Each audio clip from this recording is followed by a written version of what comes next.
Dâu gama kapianga, dâu gam hoi hi kadiki, dâu gam an quang ka uma, dâu gam sip tôi kadiki.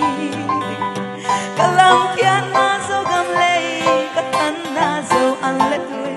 dâu gam lei tanga kang kia dâu mi kahi. Kol gam vai gam kapiang zong, kanu kapa zong mi,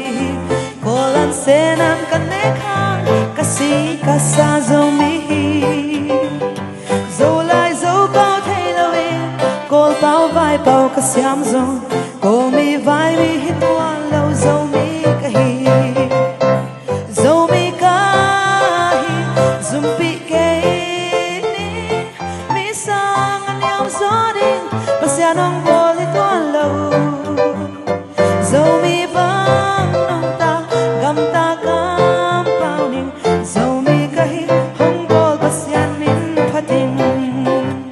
Kam siat na to nam dang pasale zin nei kalen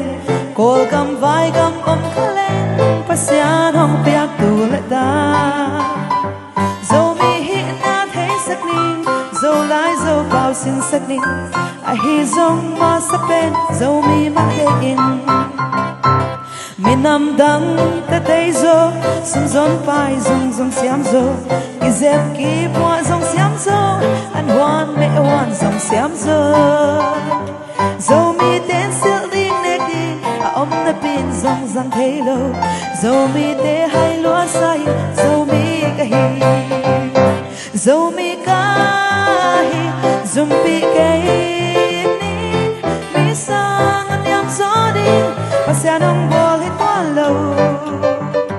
zo mi bang nung ta gam ta kam pauning zo mi kahi hong bol pasyan min pating zo mi kahi zum pi kay ni mi sang an yam sa ding pasyanong